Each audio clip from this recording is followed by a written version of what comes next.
With your host Josh Bunas and of course Sean Dollywall. Absolutely back together last after a very long break here. We're going to see our two of our favorite players in the chat right now, Shantz and Matthew Dilks. Shantz, classic hometown hero. Matthew Dilks, the Toronto Amulet God, the son of Edgar Megalays. Spawned by Edgar. Spawn of Edgar. We're gonna be slamming out here. Matt's gonna play the aggressive mono red deck. Aaron's gonna be playing this blue green mass manipulation deck. Are you familiar with this deck, Sean? Yeah. So this is the exact matchup I was hoping for. We have blue-green, mass manipulation? Yeah, formerly known as Jellyfish Celebration. Yeah, so we have one of the most decorated players in our top 8, Matthew Dilks, versus Shantz. And Aaron, I think, has the coolest deck in the top 8. So he's looking to ramp into Nissa, and then using Nissa to double his mana for very large Hydroid Crises, mass manipulations, entrancing melodies. And he said he's been really loving his deck and thinks that has a reasonable matchup against mono red here. Yeah, for sure. Like this blue green deck definitely slapped me around once or twice. Aaron told me to keep it a secret. Wanted to make sure no one knew mass manipulation was indeed the technology. So, but yeah, he seems to be very confident in his matchup. So, and I mean, it definitely worked out for him. He landed 4th seed. And it looks like we have our deck list of our players. So we've already talked about Matthew Dilks' deck list. He's playing a stock mono red list with 4 Experimental Frenzy in the main. And now we're going to take a look at Shantz's list. So his deck has a lot of 4-ofs. 4 Orlando Werewolves, 4 Incubation Druid, 4 Paradise Druid, 4 Frilled Mystic, 2 Ripjaw Raptor, 4 Hydro Crisis, 4 Nissa, and then 4 Mass Manipulation, 3 Entrancing Melody. Also, speaking of Nissa, might I add, that's a Nissa right here. Get on top of that forest. 3/3 forest is actually kind of hard for Dilks to get through, surprisingly. But he's just going to tap and play another Paradise Druid. Yeah. This deck, if he untaps the Nissa, he's going to have a lot of mana and access to big mass manipulations potentially. 100%. So Dilks really wants a Chain Whirler here, but Aaron can be pretty confident that if Dilks had a Chain Whirler, it already would have come down last turn to kill the first Paradise Druid. So I think the kind of turn that Dilks is looking for here is one that involves somehow killing this Nissa. I'm not sure how he's really going to be able to accomplish that here, and if he doesn't, Aaron's going to untap into having double mana for all his forests and being able to cast spells that are way above curve. Huge Crises, giant mass manipulations, which don't seem very good right here, but can be incredibly powerful later on. Yeah, absolutely, and but it doesn't look like Aaron has any main deck really great way to interact with this Experimental Frenzy. So it looks like he's going to pick up Nissa, make 2 of his forests big 3/3s, and maybe just go to Pound Town. I believe these have Vigilance from Nissa, who shakes the world. I see KYT wanted me to give a prediction. I predict that Aaron is actually going to make a deep run in this tournament, and I think he'll take this match. He has a Ripjaw Raptor and play the best card against mono red. Yeah, Ripjaw Raptor is incredible. Every time it takes damage, you're going to draw a card, and you're forced to at least deal 2 sources of damage to it to kill it. Absolutely, and yeah, Aaron's just going to chunk in for 3 damage or 6 damage here with the 2 forests. Just going to pass the turn back. Pretty content probably to sit on this Ripjaw Raptor and just win him the game. So, Dilks is going to need some insane turns with this frenzy here. Yeah, absolutely. I don't see he's on like in an incredibly bad position, like way on the back foot. This needs to be like a Wizard's Lightning or something. Nope, just another 1/1. It's like Aaron's got an interesting deck name written down in his deck sheet. Yeah, Restore Balance. I'm not sure if that's correct. Restore. But, yeah, so looks like he put into play a Gitu Lava Runner and a Fanatical Firebrand. From not the most powerful start to a Frenzy turn I've ever seen, that's for sure. Looks like he missed on a land off the Frenzy, so it's likely to be a 3-drop on top, since he's not playing anything. Yep. 3 or 4-drop. I'm really not liking Dilks' position here. I think Aaron's just trying to figure out how he can lose, and honestly, I'm not sure how that's possible. Take him. Is Aaron playing mass manipulation? He's playing 4 main deck mass manipulations, in fact. Yeah, he's going hard on the mass manipulations. Yeah, that is this deck absolutely big meme. Yeah, the deck list should be posted in within the deck widget if you're curious what they're playing. Yeah, using Cardboard Live, I believe. Yeah, Cardboard Live. Absolutely phenomenal app. And speaking of phenomenal, that's a breeding pool on tap. 9 power in play. Aaron says, well, I can just win the game. Matt, what do you got? Yeah, I think he just tapped it for mana first, so he might be looking to do something before combat. Oh, entrancing melody. Yeah, okay. Take one of your 1/1s. I mean, Dilks is just going to sack it. Yeah, he can shoot his own guy with it. I mean, he could shoot the Ripjaw after. Hey, I'm just going to shoot something with it. And Aaron's going to get to begin to go to Pound Town. Going to do some quick maths here. Yeah. Has not declared, I believe. This Ripjaw Raptor better enter the red zone, or I might. Yeah, I think if I'm Aaron, I'm sending with almost everything. The Paradise Druids don't make sense to attack with because Matthew Dilks can just chump block with a 1/1 on a 3/3 or a 4/5 here, and then shoot the Paradise Druid because it'll be tapped and no longer hexproof. Yep. So I think this attack makes a lot of sense. And yeah, Aaron, like Dilks is gonna have to do some blocking. Like if two things, like if Ripjaw Raptor and a thing gets through, he's gonna lose. He's forced to block everything that he can. And now he can ping the Ripjaw Raptor twice before damage and let Aaron draw 2 cards. I think if he wants to block, he should put one of the Firebrands in front of a Ripjaw Raptor. Yeah, I agree. That makes sense. Yeah, I think he's taking 1 extra point here for no reason, but it's not going to matter much. Yep. I mean, who knows? He might have the most insane Experimental Frenzy turn that starts with Seething it's Song. Possible. It's actually just possible. Experimental Frenzy has dug people out of worse holes. Yeah, I mean, if Dilks has a turn where it's like, you know, play a Get-To Lava Runner, cast 3 Wizard's Lightnings at your face. And also a Mountain and a Shock. Yeah, you know, he can legitimately win from this position, which is very unlikely, of course, but possible. Ooh, Chain Whirler going to clean up those Paradise Druids. Yep, and Aaron Shantz should draw a card here. Oh, man, unless he's missed it. Not remembering to draw the card off the Ripjaw Raptor. That's all good. It's a mistrigger. It happens. I mean, Aaron probably doesn't want to draw any more cards.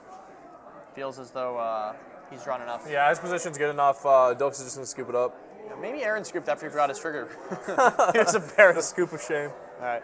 Aaron's going to definitely go up a game, and we're going to take a quick look at these sideboards. What does Restore Balance have to bring in against Mono Red? So I talked to Aaron, and I think what he was talking about doing was bringing in 2 Thorn Lieutenant, amazing blocker against this Mono Red deck. 4 Thrashing Brontodon gets to deal with probably the most troublesome permanent, which is Experimental Frenzy. 1 more Ripjaw Raptor, and I think that's about it. That's 7 cards. And I believe Aaron was talking about cutting 4 Mass Manipulation and cutting 4 Paradise Druid. Yeah, that makes a lot of sense. Those cards are terrible. It still sucks that Aaron, in this matchup specifically, rather. Those cards are awesome, but it sucks that Aaron can't really shave the Llanowar Elves then in this scenario because like he's just kind of got to make his deck's built to be soft against Chain Whirler. Yeah, I think you're going to have Llanowar Elves in your deck, and you're going to get Chain Whirler some percentage of the time. Getting a Paradise Druid Chain Whirler is a much bigger blowout, so at least you can cut those out of your deck. Like you were saying, still sucks that you're going to be playing 1-mana 1/1s into Chain Whirler, but hard to avoid that in this situation. So I think that's what ends up happening. You take out 4 Mass Manipulation, 4 Paradise Druid, that's 8 cards. Bring in 4 Thrashing Brontodon, 2 Thorn Lieutenant, 1 Ripjaw Raptor, and I guess you can go up on 1 more Entrancing Melody. You can even board in the Miser's Negate. You could. I wouldn't, but he could. And I think Dilks might not know exactly what's going on the other side of the table. You know, Aaron is not playing a very commonly played deck, but I think he definitely wants the Chandra. Could bring in Rekindling Phoenix because that's basically unblockable against Aaron's deck, other than the Hydroid Krasis. I don't think I like Legion Warboss here. It's going to get bricked by a lot of these blockers. And I think that's about 4 Lava Coil could come in, but honestly, it doesn't actually seem that impressive. Aaron's creatures are Llanowar Elves, Incubation Druids, Frilled Mystics, Ripjaw Raptors, Hydroid Krasis, and Nissa Lands. I'm not sure if he knows about the 4th Thrashing Brontodon coming in, but Lava Coil doesn't seem great.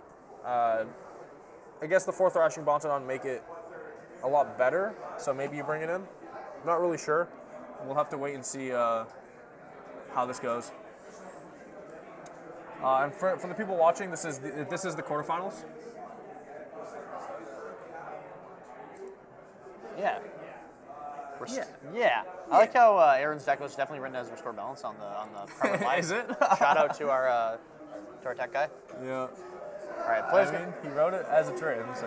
Now you may notice that Matt's taking a little bit more time than Aaron to sideboard here, and that's because, as Sean alluded, he's like, "What the hell just happened?" Yeah, I don't think unless Matt somehow saw one of Aaron's matches, he doesn't know what's going on the other side of the table. They're not given deck lists, so I assume he's just like never played against this deck before, or maybe just never played against it with mono red.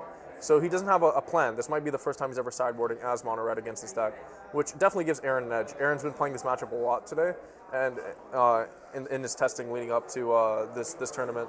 So he has the edge when it comes to knowing how to sideboard. So actually in Aaron's testing, I was talking to him a lot because I've been streaming I was streaming Standard a lot, and Aaron said, for the love of God, do not play this deck on your stream. I don't want anyone to know what's up. He also said to me that he hit Mythic in like a week playing this deck, like less than a week, I think probably like 3 days, because he said his match win percentage on average was like 80%.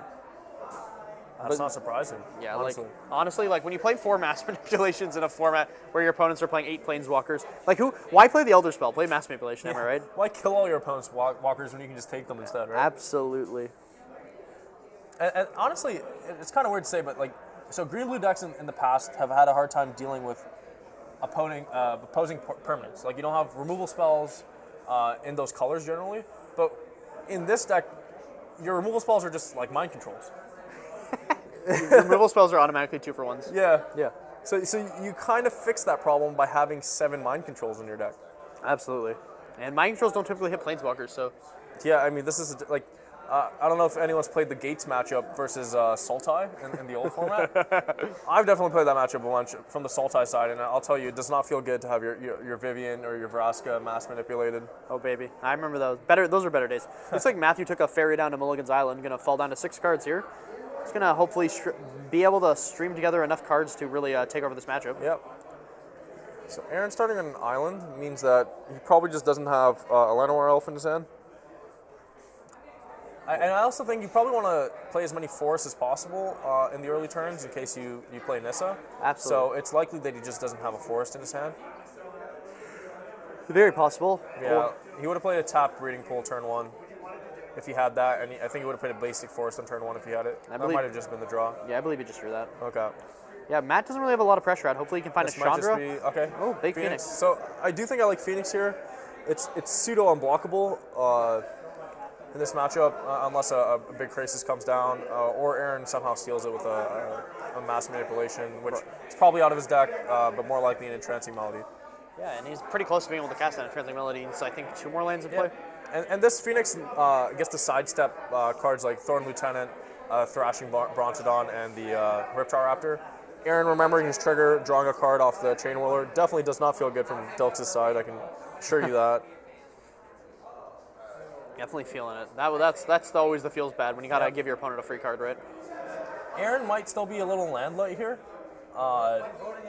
Can't really tell what's in his hand, but it's very possible that he misses this land drop unless he just plays another island, which I think is the only land he can actually have here unless he top decked a Hinterland Harbor or Forest or whatever.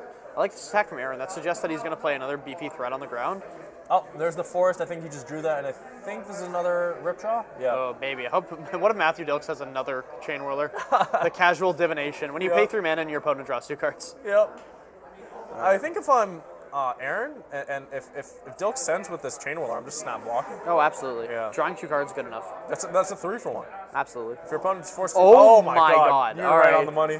Bam. Divination. Wow. I will draw 2 cards. And I think Dilks is just forced to cast his creatures. Like, he can't not. I see Dilks also has a copy of Shock in his hand. He's kind of hiding his hand from us. Doesn't want us to know the goods. I think Aaron will probably send with both creatures.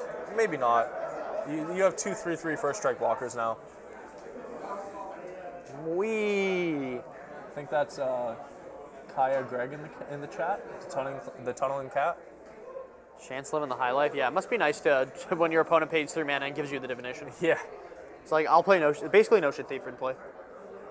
All right, let's see if Aaron has an Entrancing Melody or some sort of manipulation effect to deploy here so we can get this Rekindling Phoenix off of the attack. I think the game kind of ends if Aaron is able to do that. Like, Aaron is at 11, so he's reasonably low. He might be even lower than that because he's taking 2 hits from the Phoenix and 2 pings from the Chain Wars. But, yeah, I think the game is not close if Aaron's able to steal this Phoenix.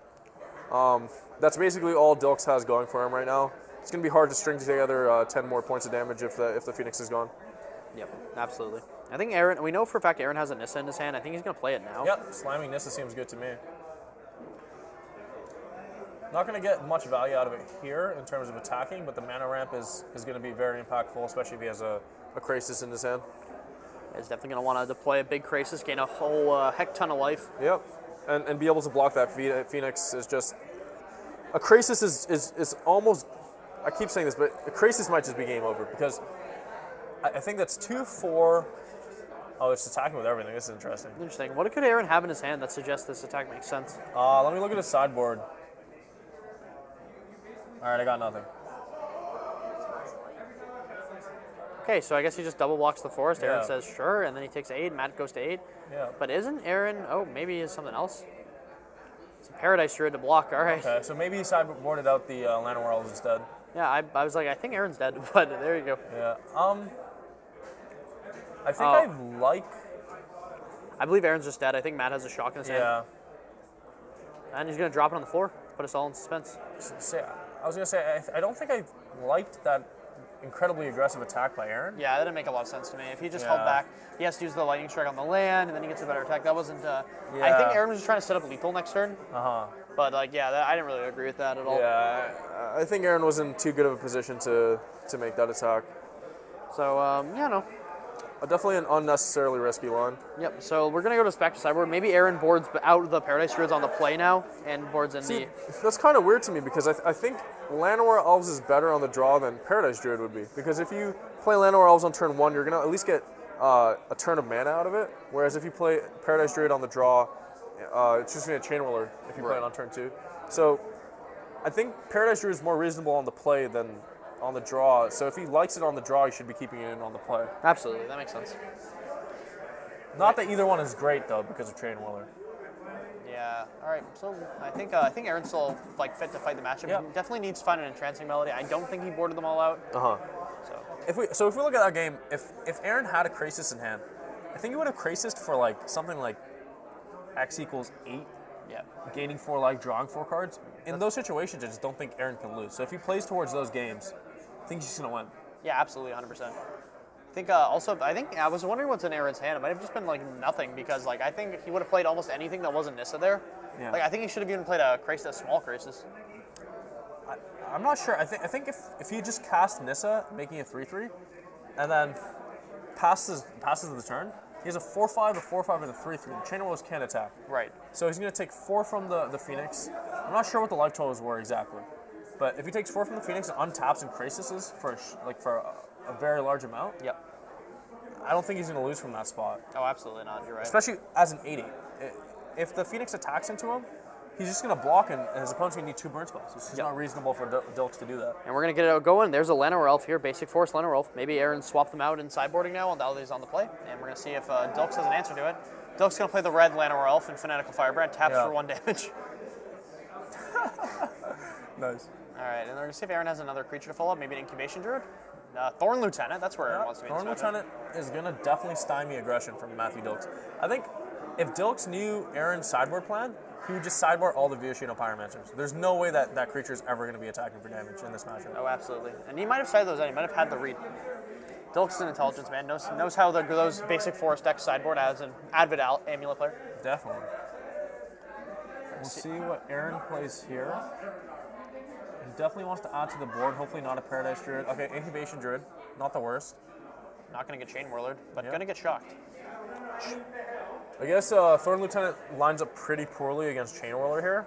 Yep. So if Chain Whirler is on the menu, it'll be pretty powerful. See if Matt has a land to play. He does. And Chain Whirler? Oh, Tybalt. Okay, that's interesting.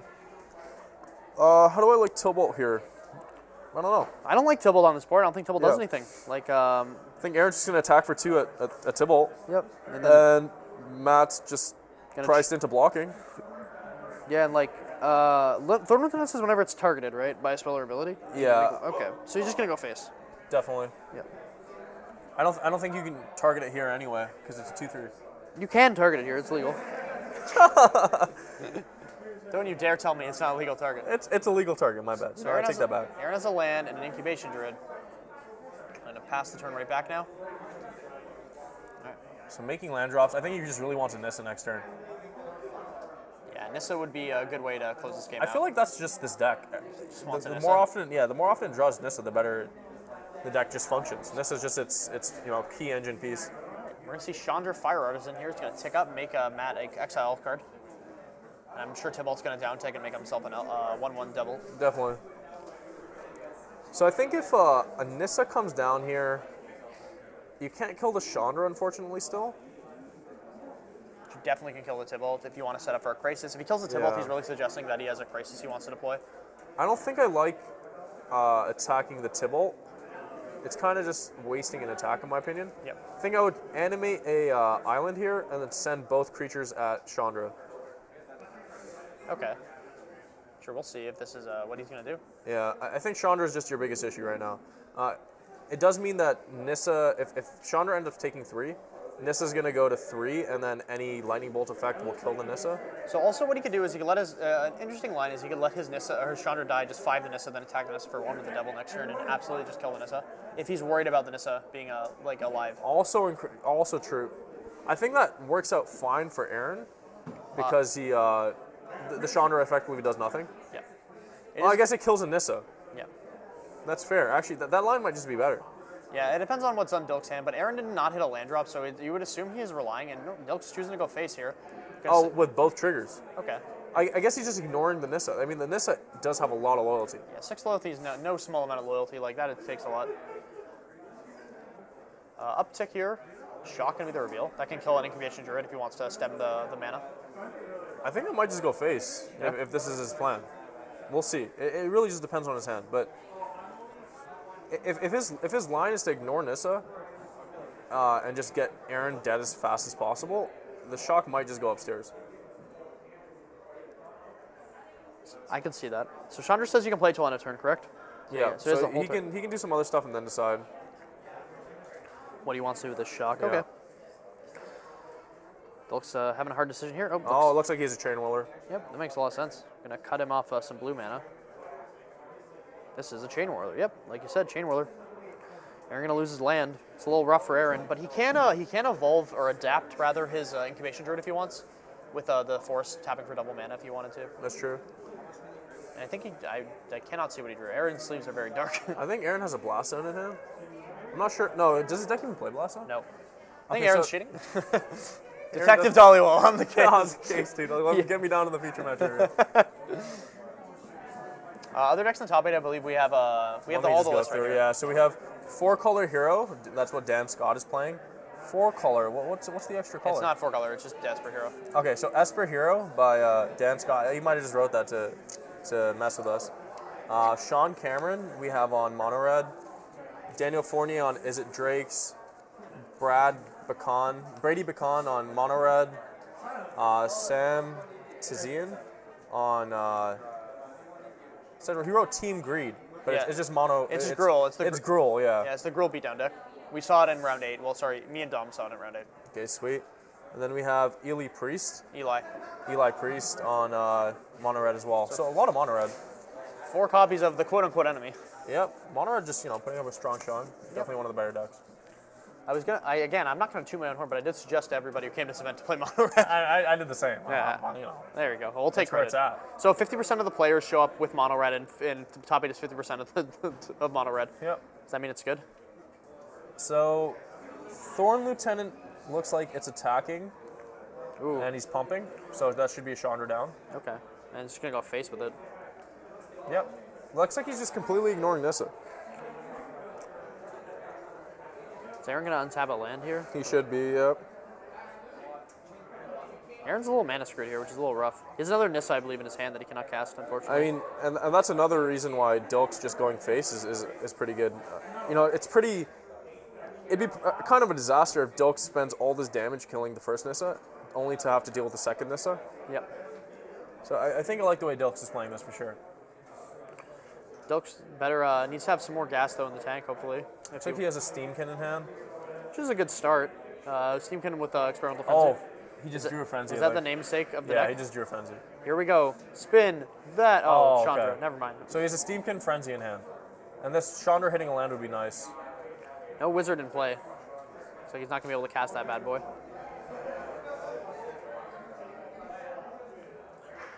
So we're going to... It's interesting. Aaron is, if he chooses to attack that Nissa, he's going to take a lot of damage. Because this is probably just going to go at Aaron's face. And there's no way he's going at Nissa based on his previous plays. Yeah, Aaron's going to probably just have to start attacking Matt. He's going to say, Chandra's got to stay alive. Like, I can't do anything about it. That Chandra has protection from Aaron right now. Yeah, there's no way he can kill it. I think he might have wasted too much time killing it last turn. Yeah, spending his whole turn to pump the Thorn Lieutenant was kind of brutal. Yeah. And that Tybalt being in play is super annoying. Like, I guess Aaron can deal with it now if he needs to, and then drop a large Krasis if that's his plan. Yeah. I think that might be what this is. Well, he would have attacked first. So float 2, animate. I mean, Aaron's got a quick clock. Definitely can't hit the Nissa, though. He'll be at 3 if he does. Can't hit the Chandra. Sorry, definitely can't hit the Chandra. My apologies. Okay. Preemptive Bronson on, okay. I think he was using the floating mana from the green, so. Makes sense. And it looks like no land still from Aaron, unfortunate.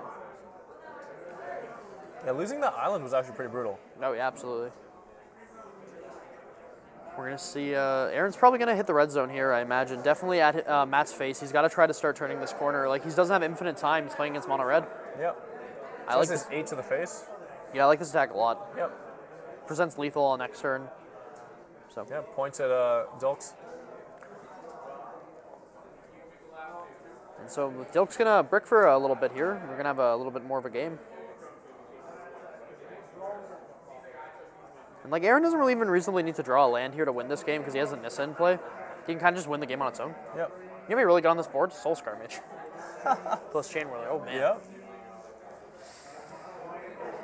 Big draw from Matt. What does he got? What do we got, Matt? We have a runaway Steamkin, I know that. Yeah, I think he's going to start with Steamkin, then he might just go land Frenzy. Oh, Frenzy's not great here because of the Bronson on. Yep. Oh, Lightning Strike. That goes upstairs. That'll play.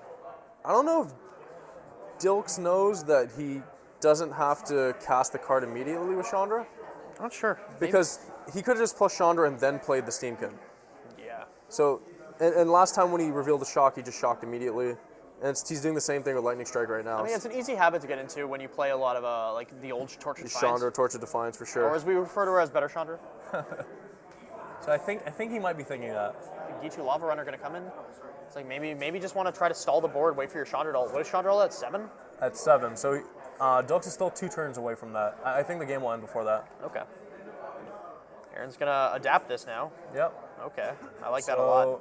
Aaron's going to be able to attack with 3 3/3 lands, the 2/3 Thorn Lieutenant, and the Incubation Druid, and the Brontodon. Is that enough for lethal? I believe he should be attacking with almost everything here because the lands will have Vigilance, so he can always leave them back to block. And Aaron doesn't really need his mana at this point, as silly as that sounds. I think that's one-off lethal if he attacks with everything at Dilks. As long as it makes sure he doesn't die on the backswing, it's all that matters really. The Chain Whirler being a 3/3 burst strike is kind of a problem, but yeah, that's what I mean. Like I think because Dilks goes to 1, Aaron can't make the attack that he wants to make. So, yeah, it's actually hilarious. Aaron actually still has a ton of mana here. He still has 4, 7, 8, 9 if he floated before. So he still has 8 mana with 3 lands in play. So he has all creatures in play and has a bunch of lands, a bunch of mana. So Aaron's definitely going to be faced with the difficult decision of do I attack or do I not attack? Would love a mind control effect on this board for sure. So he's just doing the math now. So yeah, the Chain Whirler is a real problem, but Aaron doesn't have a lot of time here. He's gotta go. He could just be dead to like any number of things, right? Being at 5 is definitely pretty scary. And we're gonna do some mock blocks. But at the same time, if Aaron gets too aggressive here, he might open himself to the same thing that happened in game 2 where he, got a little too aggressive and got immediately punished for it. Yeah. So I think that's also on his mind. Definitely going to be trying to make an attack that is a little bit more conservative this time, I think. Yeah, I think I like leaving the Thorn Lieutenant back because the Thorn Lieutenant can't be removal spelled without him making a 1/1 chumper anyway.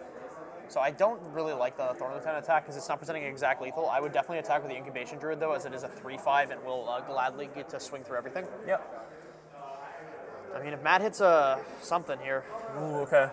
Looks like he's just attacking with everything. Aaron's run the numbers. He's decided we're going to attack with everything. I mean, Aaron will still have 2 lands back as blockers. if actually Dilks is probably going to put the Chain Whirler on a forest, the Steamkin on a forest, and then the Get to Lava Runner on Something one else. of the other 3 power creatures going to 1. Go to 2? He should go to 1. Oh, sorry, you're right. Yeah. Oh, he's gonna take the free block. Yeah, it looks like it. Okay. That's gonna leave Aaron back with 2 blockers, which is much better for Aaron. But I guess Matt is saying I need my runaway Steamkin here to win this game. Yeah. So that's why I didn't like really attacking with the Thorn Lieutenant. It's kind of, I feel like that's unnecessarily risky. I feel like you still get the same amount of things done. For sure. Now he's gonna go to 1 with the 3 guys that are going through.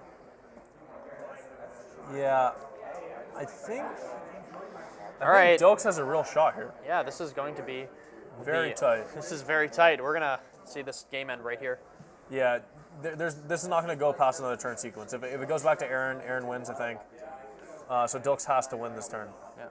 Does Nissa give haste, might I add, to the lanes? I believe so. Okay. I can double check that. This will definitely be interesting. I'm almost certain she does, though.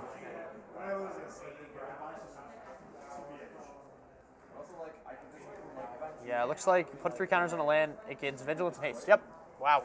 Powerful Planeswalker. So Matt's going to play a land off his Chandra, and he has an Experimental Frenzy in his hand. Chose to plus the Chandra first, maybe looking for a burn spell. Maybe Matt has a burn spell in his hand that he can access and doesn't want to play that Frenzy because he was looking for the burn spell. Obviously, Aaron will have to win on his turn as this Chandra going down just kills Aaron. So I think one of Aaron's best draws here is actually a land also. Like right now, Aaron has lethal on board with the amount of blockers that Dilks has. Dilks would actually have to play 2 creatures to survive. Yeah, I think Dilks is going to just cast Frenzy. I don't know what the other card in his hand is, but I'm not sure. I think he's likely just cast Frenzy and have 5 mana with the Steamkin and start going off from there. I think if he kills, let me just see. He's got 4 attackers. I mean, he's going to need some things to go right for him still. Yeah. So if Matt's other hand is a card in his hand is a burn spell, which would make sense based off his play pattern. It would make sense for him to just cast it first, because then he would still have 3 mana from the Steamkin, although he's already played a land from the Chandra. He's going to plus, he's going to tick up the Steamkin. All right, well, this is a Here we go. big reveal on the top of his deck. He's looking and not slamming. That makes me think that maybe it's nothing. I mean, with Dilks, you can never really tell, though. Yeah, it's true. He's a You never master know. bluffer. He bluffs himself even sometimes. When he looks in the mirror, he's like, how am I doing today? I'm not quite sure.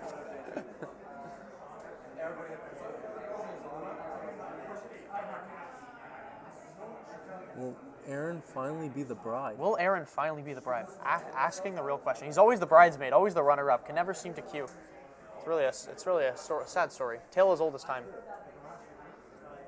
All right, here we go. I think this might be the desperation attack.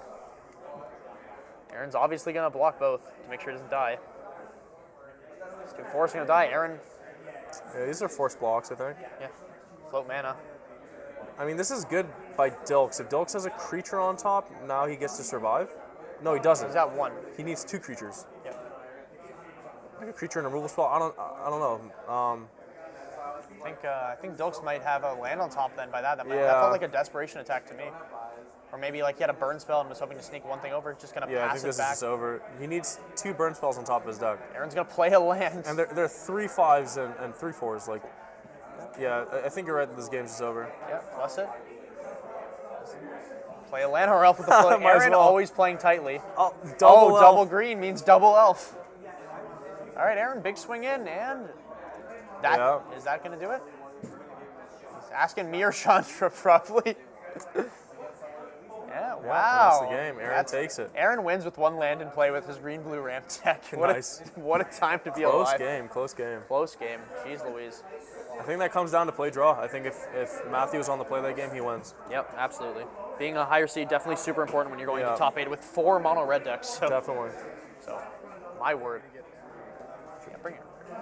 I think we're going to get Aaron in the booth to talk about his sweet deck.